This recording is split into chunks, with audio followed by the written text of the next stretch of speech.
University of Phoenix supported me with, the learning credit, the real life. I got credits for living life. And here I am thinking, I'm not a traditional student.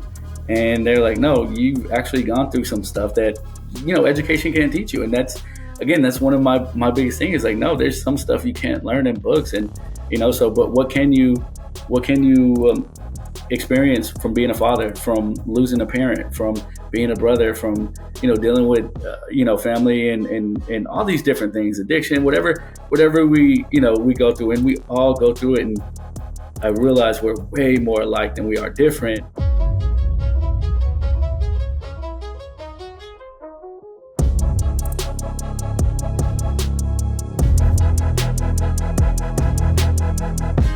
Hello and welcome to the Degrees of Success podcast. I'm your host, Keith Chandler, and today we have an incredible guest, Jeffrey Aguilera.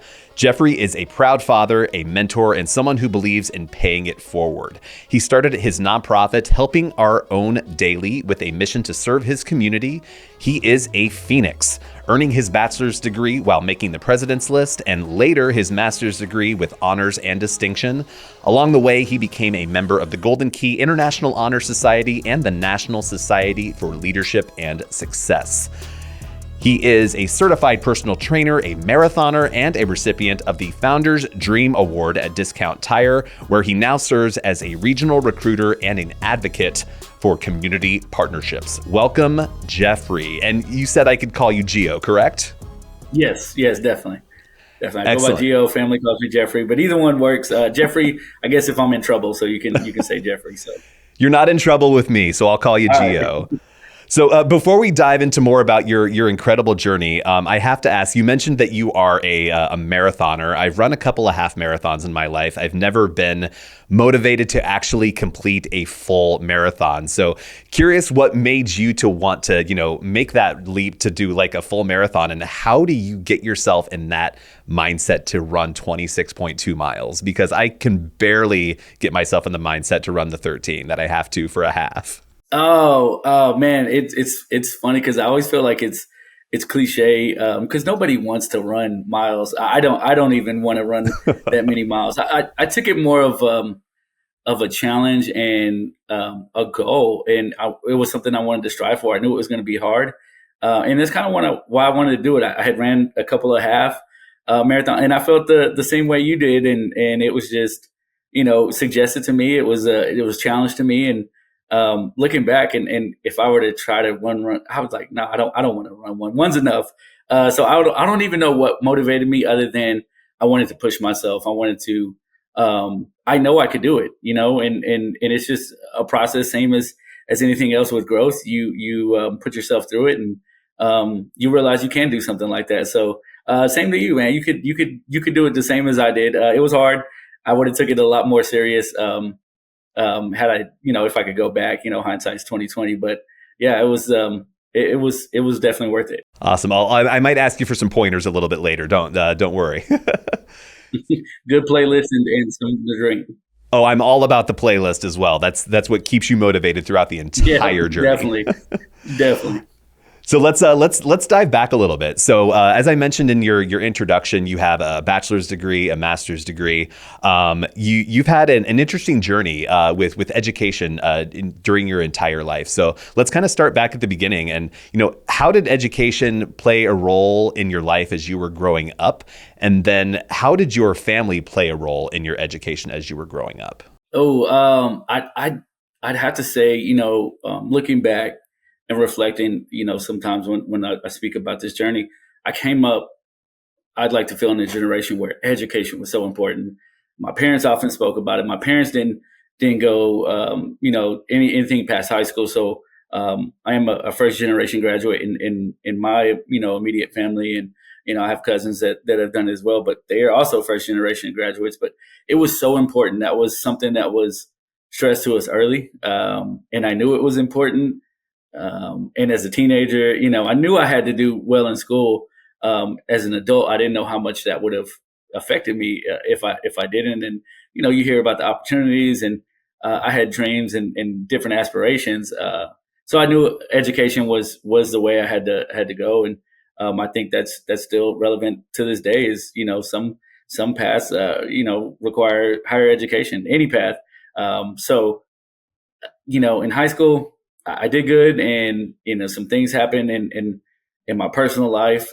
My parents split up my senior year, or right before my senior year, so my grades really took a fall. I was in advanced classes, and I knew I didn't apply myself, but I knew things, but I didn't apply myself. And when my parents split, me and my twin brother, we stayed with my dad, and work was all that was important to me. So I mean, I'm coming from a history going that far back. Like I would skip school to go to work and help my dad with the bills. Strong work ethic.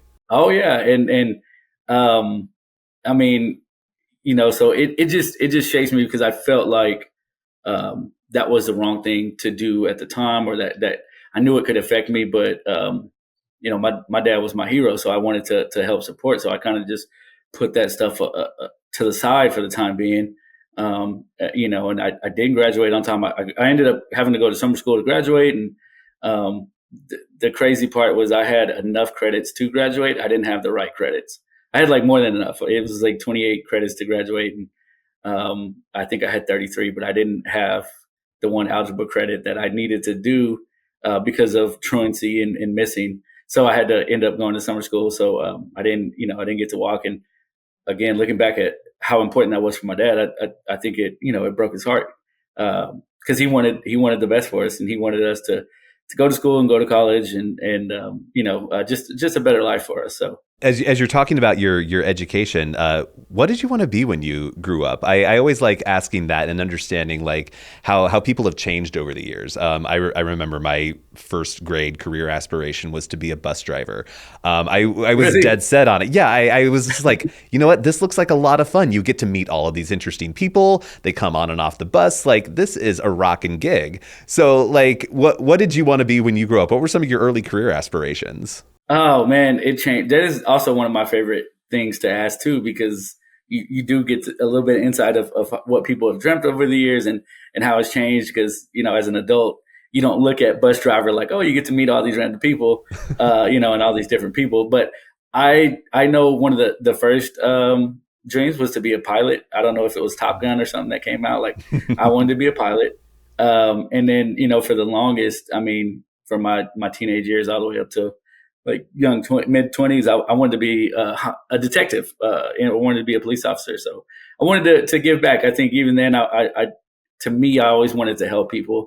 I wanted to help people in the community. I wanted to just change their lives for the better, and essentially catch bad guys. Slide over the old school car, and be a cool detective. But that's what I wanted to be for the longest.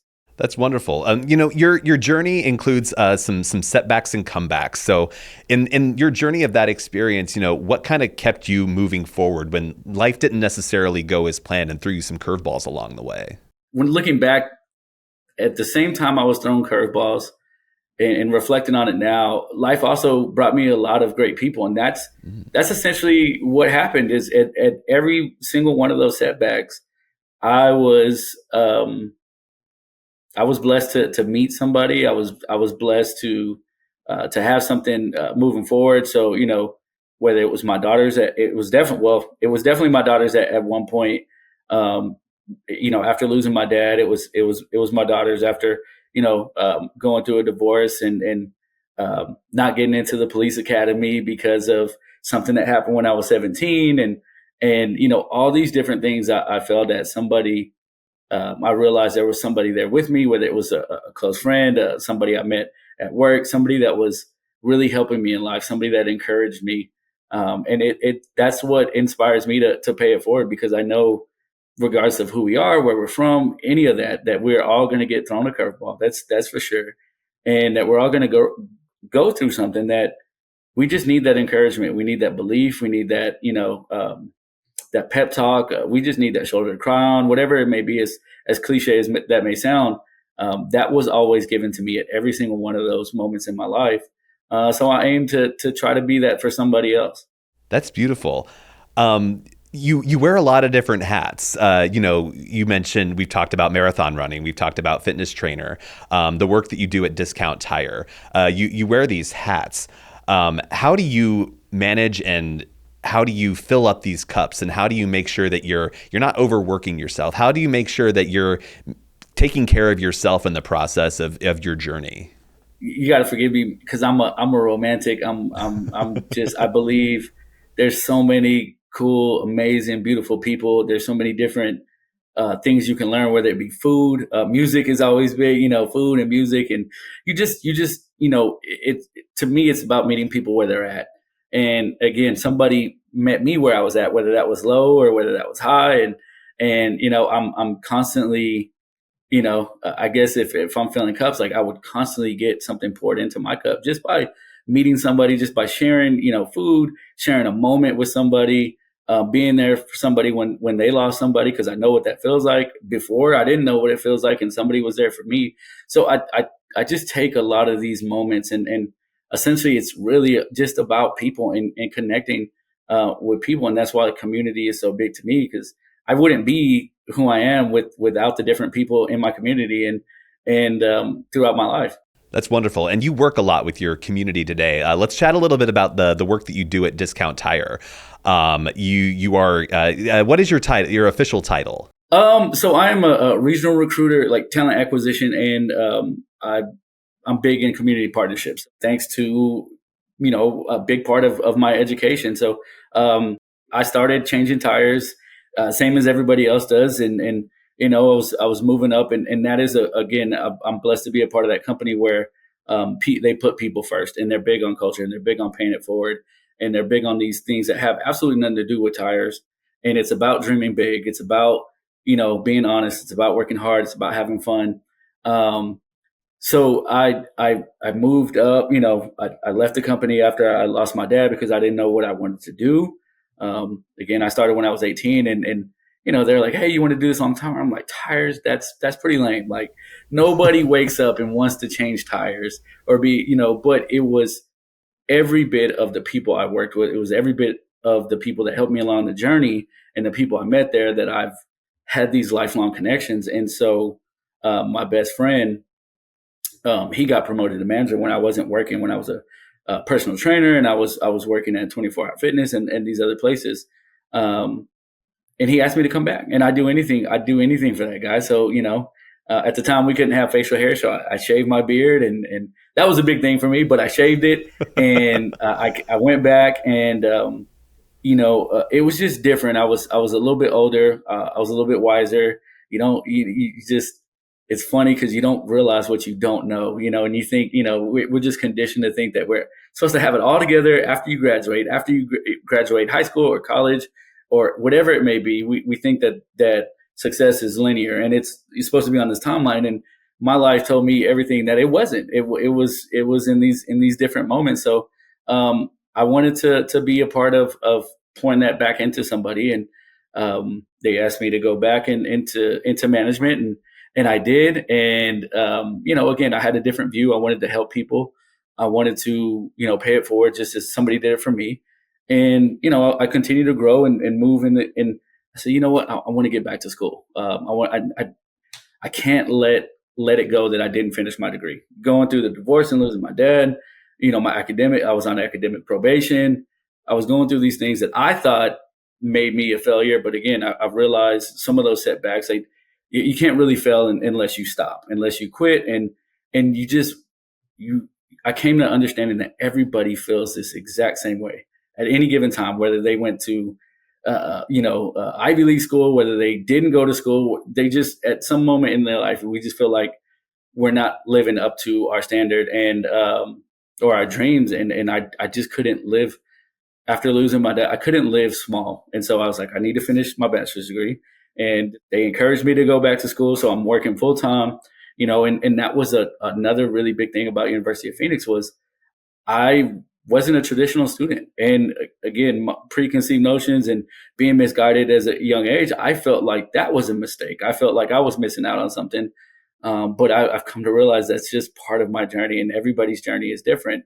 And there is no comparison of success or the timeline. It's like so I didn't go right out of high school. There's a lot of people that feel like that. So I wanted to be encouraging to those that felt the same thing. Like, hey, you're not traditional. Nothing in life is traditional, really. Like, there is no blueprint for it. Even if we know it, some lessons are learned the hard way, and some things you just have to go through. You can't read about it. So I went back. I got my bachelor's degree. I got promoted at work, and I founded my nonprofit. During that time, I found my purpose, that I wanted to be around people, and I wanted to find a way to give back. I wanted to find a way to get, again, the community that raised me and that poured into me. How can I do that? And is examples of just living life. Somebody bought you lunch one day. Somebody checked in on you. Somebody asked you how you were doing. To the extreme of, my best friend that I mentioned, he gave me a car at one point. Just gave me a car. He was blessed. I mean, we joke about it. I tell everybody he gave me a Mercedes. Was it like 10 years old? Yeah, sure. It was like an older Mercedes, but nonetheless, I tell everybody he was rich enough to give me a Mercedes, but he was just blessed enough to pay it forward because it was done to him. And again, so I had all these different moments where I know it's important to share a meal. It's important to share a conversation. It was these things that money couldn't buy. So I said, how could I do that? How could I create a place where people could do that? So, the nonprofit, it's small things. It's connecting people. It's, giving lunch. It's giving, a coat drive. It's showing up to schools and doing field day. It's all these different things that we see every single day in our lives that we can look back and say, oh yeah, somebody did that for me. Or, so I wanted to create those moments. And I was just blessed with my journey, that I knew God had something planned for me, and I wanted to be wherever, because I knew the no's were blessings for me. In the time, I didn't. In the time, I was like, why am I a failure? Why do I keep messing up? Why am I not good enough? And, looking back, it was like, I'm glad I wasn't able to do some of the things that I thought I wanted to do. It would have kept me from who I am, or, so again, I'm just grateful for the journey. And I really want that be a message to people, because there is, sometimes not sometimes, we're going to fail. We're going to fall short, and you just have to keep going, because it's going to take you somewhere else.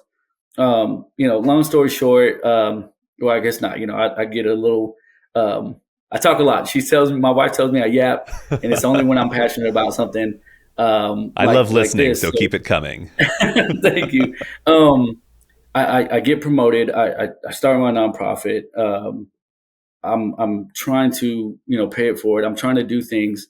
And I forget, a counselor calls me at University of Phoenix and was, I was finishing up my degree, and, they were like, hey, you'll be finished. And I forgot how the conversation went, but the person asked me, and I really wish I would have remembered the name, and because it just seems like a 2-minute conversation that's changed my life forever. They said, have you ever thought about, do you want to do your master's? And I just paused for felt like an eternity. And I was like, I've never thought about doing a master's. And it's kind of like the marathon. It's kind of like, I was like, oh, I just finished a bachelor's degree from where I started out. I mean, the degree took forever because I left, I came back, I was on academic probation. But the way I finished with, being on the president's list, I finished with better grades when I applied myself. And that was the theme. It's not about how long it takes. It's not about how you start. It's about how you finish. So here I am riding this runner's high, so to speak. I just finished this marathon of a bachelor's degree, and I'm like, I could do that. And they were like, yeah, you could. You essentially, if you want to do it, you're kind of already accepted. So you just need to figure out if you want to do it.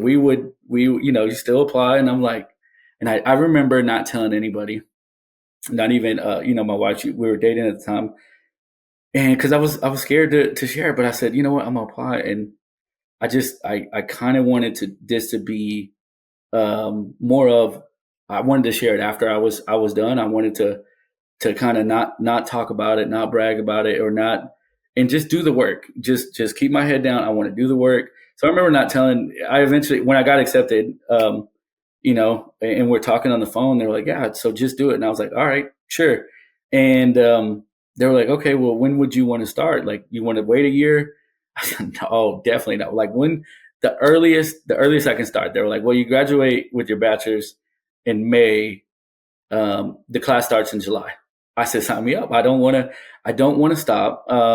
Again, So going yeah, back to that just work sign me. ethic that you have. That's like, so sign me up. And I didn't tell anybody, and I'm just signing up. My wife at the time knew, and ended up telling my best friend and, my brother. But I didn't, I never have gave, I never gave more than one degree. I never gave it another thought. And again, reflecting back, I think like how much this would mean to my dad because it was so important to him. Education was so important, and community was so important to him. And I think about, what this would mean to him and what this means for my daughters. That was a big thing for me is I knew my daughters were going to grow up, and at some point in their life, they were going to come to a really bad spot, and they were going to either look at me and say, you know what, Dad, like kept going, and he went through this, or they were going to look at me and say, yeah, I don't know how to handle adversity. I don't know how to handle failing. So I couldn't let them down. That was my ultimate, motivate. I had them depend on me, whether I'm here or not when they're, 30 or 40. I know that our time isn't promised. So what am I doing with my time right now? And that's what spurred me to like, all right, finish your degree, go higher. And I received my first day after my first class, and just something in me said, let's just try to make all A's. And I've never been a student. I've never even thought about applying myself like that. But the discipline and the things that I learned along the way, that I didn't know when I was 18, not because I was just ignorant. I just was too young to know life is the best teacher. And I just didn't have experience. But now that I had it, I said, can I really apply myself? Can I get all A's? And sure enough, I just made sure I set the time, and here I go. And so when I got closer to finishing the master's program, I shared it with my mentor. He's an assistant vice president, and we have these conversations. And he knows, he started out as a tire tech, the same, and I was sharing that I was going to finish a master's program, and that was the first he heard of it. And so his initial reaction was like, "Wow!" Like he was happy for me, but he said, "We're going to lose you." And I said, I don't want that to be, that's not the case, and, because to move up, you don't need degrees. Obviously it helps, but we promote from within 100%. I'm not trying to promote it, but there's a current CFO there that started as a tire tech. So that the journey and the path is always there, but we also give tuition reimbursement. We also want people to achieve their dreams. That's the mission, is to make dreams come true. So that was my dream, was to get a bachelor's, to start a nonprofit. And we realized your dream changes. So I said, in this moment, so I don't want to leave. I said, I actually have a new dream.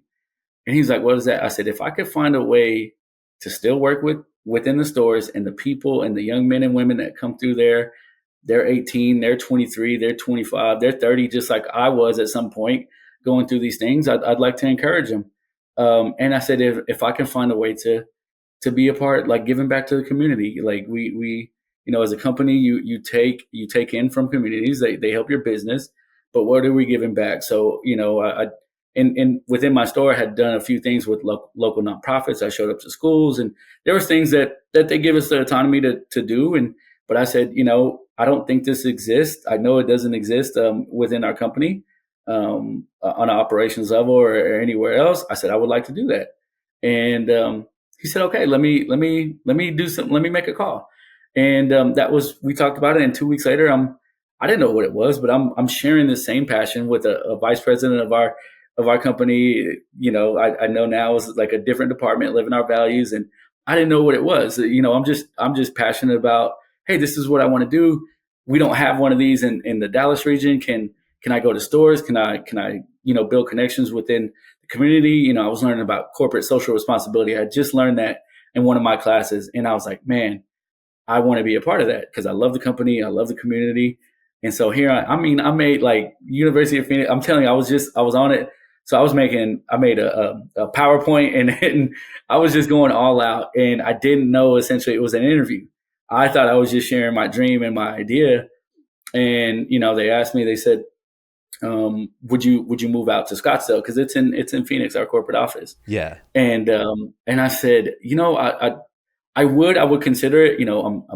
I was engaged at the time, My daughter, she'll be 16 next month, and have a younger daughter who is turning 13 in March. And so I was like, I really want to be a part. I never wanted to miss out on their lives. So I said, I will consider it. But probably I really want to stay here in Dallas. And, they said, okay. And I never heard back again. I didn't know it was an interview, but I'm used to trying or something not happening. I'm used to, stuff not going, perfect right away. So I said, okay. I remember telling myself, I'm still going to do what I said I was going to do. I want to be the person I said I am. So I'm still going to work with the community. I'm still going to work with this nonprofit. I'm still going to mentor people. I'm not leaving, and 6 months later, they said, we want to create a position in the region. Would you take it? And I immediately said yes. I didn't even know. I've never recruited before. And they were like, it's essentially a recruiter, but they do it like you can work with community partnerships. And, I've been there a year and a half, and I my second quarter, I got recruiter of the quarter. I'm again, it's just building. It was connecting with people. Recruiting is just meeting people where they're at. It's just knowing them. They're on their journey. I get to talk to these candidates that say, hey, I want to go to school for this. And I know from my experience that there's places that support them, and there's colleges like University of Phoenix that exist. That again, knowing what I know now as an adult, like it wasn't transactional. It wasn't like, hey, pay us your tuition, and we'll give you this diploma, this degree. It was meeting people like Vicky at the ceremony. It was meeting all these different people in my class that were going through life, and it wasn't on hold. It wasn't traditional. So I knew I had a really good place to be, to guide them, whether it be to University of Phoenix or not. But that was my experience. So again, I was sharing what I had in my own journey, sharing that, so when I talk to these candidates and I tell them I got a bachelor's degree and a master's degree while working full time here, and I got it from here, and they're just like, wow. And I would have never thought, I told them 20 years ago when I started, I would have never thought I'd be in a new corporate. I was a blue collar worker. I thought my hands were always going to be dirty. I'm not used to sitting behind a desk or a camera, but now I'm saying things like, bandwidth and let's circle back. I'm saying things like that, which I The I never lingo, thought the I would have said. vernacular. Yeah, yeah. Exactly. Like, so it's just that is essentially how life works. Like you never know how far you're going to go until you just go through it. You try, you stay positive, you dream big, you give back, you pay it forward because somebody helped you get there. And again, through this path, there's been, whether it was my mentor who said, let me make a call, whether it was my best friend who said, hey, I need your help. Can you come back? Whether it was my fiance saying, yeah, you could do that. You could, do a master's degree, all the way back to, my dad saying, hey, like just be proud, work hard, go to school, like get an education, give back. Or my daughters who, they're teenagers now. And so now it's a big heartbreak, but back when they were younger, they just thought I was the best thing out there. They thought I was stronger than Captain America. They thought I was a hero. So I rode that high for a very long time. And, they loved me the way I needed to be loved in that moment in my life. And so there's these different things along the way that I realized that have helped me. There's people, there's these conversations, there's these moments you have with people. What do you have coming up? And what goals do you have set forth for yourself? I think learning is always in there. There's some certificates and things I'm looking at, even if it's not a doctorate. Maybe we can compromise on some other things. But I think just growing, and I think of legacy, and I think of, obviously my dad. I mention him a lot, but his legacy is within me and what I do. And the reality is when I'm gone someday, I want to leave a legacy of optimism, love, encouragement, because these are just moments in the grand scheme of things. And you know what will my daughters remember? What will the people around me? What will we remember when we look back and we reflect? And I want it to be of love and encouragement, or maybe it's a song, maybe it's you know um, maybe it's a meal, maybe it's the first time trying a certain food with somebody. So just these everyday gifts that we have. I want to leave that. I want to leave that impression of helping somebody, of encouraging somebody, giving kind words, using words for good. Gio Aguilera, thank you so much for joining Degrees of Success podcast. And thank you. I'm grateful to be a part of this. Thank you for having me. I'm just super grateful. Excellent. Gio Aguilera, thank you so much for joining us. That brings us to the end of this episode of the Degrees of Success podcast. Don't forget to like, subscribe, and comment. And thank you again for joining us. We'll see you next time.